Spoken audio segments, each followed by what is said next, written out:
Bom dia, esse é o nosso café com palavra de hoje, uma rápida reflexão para começar bem o seu dia.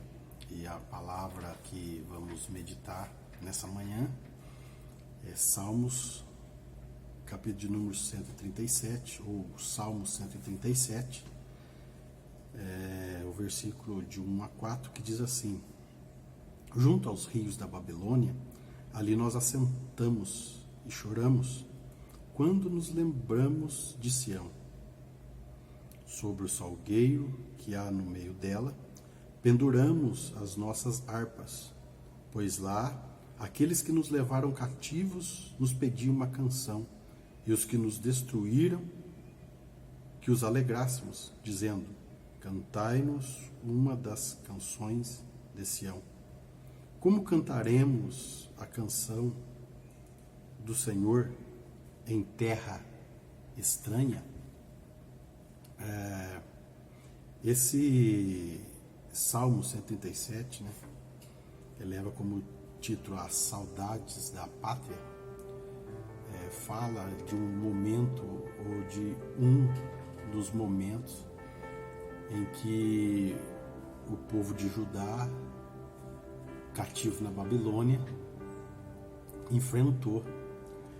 E aqui vai dizer que eles assentados, lembramos de Sião, e com as suas harpas penduradas, eram então insultados, por aqueles que os levaram cativos a cantar. O que a gente vê aqui, irmãos? A gente vê aqui um momento de muita tristeza e dificuldade, porque eles não encontram ali motivo para se alegrar, para louvar, para levantar uma canção de adoração ou de louvor. Como se hoje, não fosse possível disso acontecer, ou como se hoje não houvesse circunstância em que para nós não fosse uma terra estranha. Todas as vezes que nós estamos angustiados, estamos com medo, ou estamos totalmente sem nenhuma, diante de uma circunstância em que não há alegria, onde não há desejo de louvor ou de canção, onde não há diante de nós nenhuma perspectiva, de satisfação, de alegria. Isso para nós é o quê? É um cativeiro. Solidão para nós é cativeiro. Tristeza, lugar de angústia para nós é cativeiro. Lugar de incerteza nas nossas vidas, muitas das vezes, é cativeiro, é terra estranha, é lugares onde a gente, quando entra, ou quando chega, ou quando é levado para eles, a gente não consegue cantar, a gente não consegue louvar, a gente não consegue se alegrar. Por quê? Porque é terra estranha. Como cantaremos a canção do Senhor em terra estranha? Qual é a canção do Senhor? A canção do Senhor é a canção do triunfo, é a canção da alegria, é a canção do louvor, é a canção da exaltação, é a canção, que glorifica. Como cantaremos nós a canção, em terra estranha? Como eu me alegro, como eu me encho, como eu posso, de alguma maneira, me alegrar e alegrar aqueles que estão à minha volta, aqueles que pedem uma canção, se eu estou nessa terra, se eu estou cativo, se eu estou em terra estranha, Não tem jeito.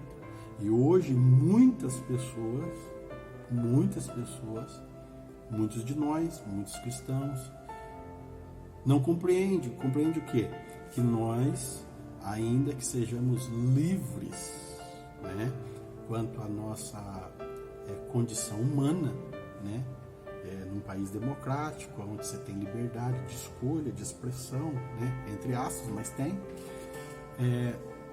Muitas das vezes somos encontrados ou achados em terra estranha, cativos, né? Sem a condição nenhuma, né? De levantar uma canção, um louvor, né? Por quê?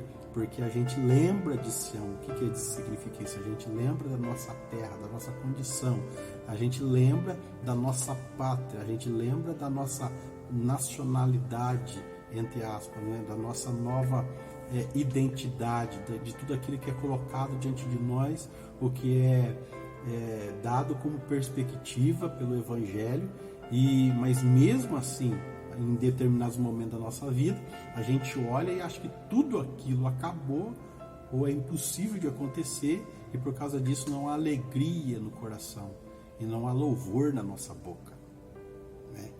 Mas isso é permanente, pastor? Não. Todo cativeiro, ele tem um tempo de duração, né? Todo cativeiro, tudo isso que aconteceu aqui com Judá foi programado para quê? Para que eles passassem por esse período e voltassem totalmente diferente, voltados para Deus. O que aconteceu com Judá depois da volta da Babilônia? Nunca mais caíram na idolatria. Nunca mais foram. Pode-se culpar os judeus de tudo, ou qualquer outro pecado, mas o da idolatria nunca mais. Por quê? Porque eles nunca mais caíram no pecado da idolatria. Então, esse momento de cativeiro, esse momento de habitar em terra estranha, é um momento que é específico e de propósito, né, de Deus para com a nação, ou para conosco. Então, hoje, nós, ainda que fisicamente estejamos livres, mas ainda passamos por tempos de cativeiro, ainda passamos por momentos, né, de estar caminhando e pisando em terra estranha, onde a gente não compreende, onde a gente não entende, onde a gente não tem alegria, onde o medo e a angústia muitas das vezes tomam conta do nosso coração, onde não temos motivação para cantar ou para adorar, mas no entanto, ainda assim, esse momento é um momento específico, um momento com tempo de duração, né? Mas que vai vir um momento de restauração, onde vai haver alegria, onde vai haver motivação para que a gente glorifique e exalte o nome do nosso Senhor. E o salmo que revela isso para nós é o salmo de número 126, que diz assim, quando o Senhor trouxe do cativeiro os que voltaram a Sião, estávamos como os que sonham. Então a nossa boca se encheu de riso e a nossa língua de cântico. Então se dizia entre os gentios, grandes coisas fez o Senhor a estes, grandes coisas fez o Senhor por nós, pelas quais estamos alegres, né? Então o que a gente vê aqui? A gente vê aqui então agora eles voltando do cativeiro, saindo do cativeiro, né? E estavam como que sonham. O que significa isso? Você pode caminhar por terra estranha, você pode estar cativo, você pode passar por algum momento na sua vida onde você não vai ter alegria nem motivação para poder levantar um louvor de adoração, ou para ter a alegria sendo ali transbordada dentro de você, mas no entanto vai haver um momento em que você vai voltar, né, e vai estar como aqueles que sonham. Como que está aquelas pessoas que sonham?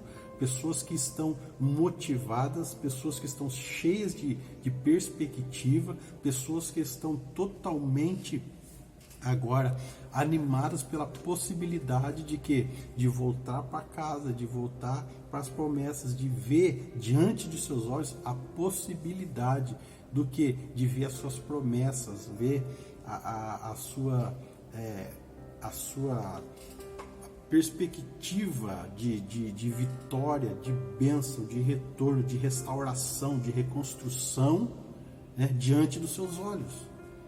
Então tudo aquilo que antigamente ela olhava, ela não via motivação, ela não via perspectiva, ela não conseguia levantar um louvor, agora diante dos teus olhos está tão evidente, né, a possibilidade, a oportunidade,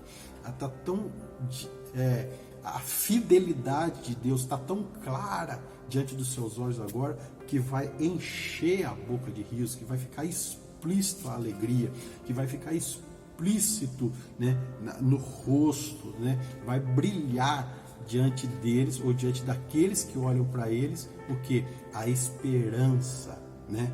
Principalmente o otimismo, né? Olhar e falar assim, como ele foi fiel.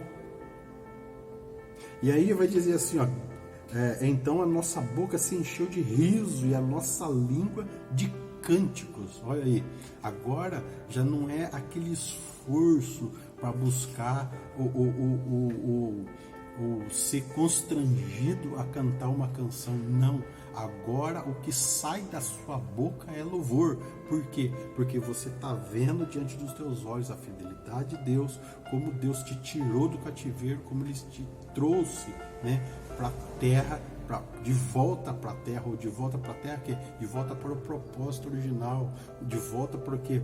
De volta para a promessa, de volta para quê? De volta para os sonhos, para tudo aquilo que Ele tinha colocado diante dos teus olhos, ou para aquilo que Ele tinha prometido. Agora, você vendo isso tudo acontecer, o que sai da sua boca é louvor, o que sai da sua boca é adoração, o que sai da sua boca glorifica.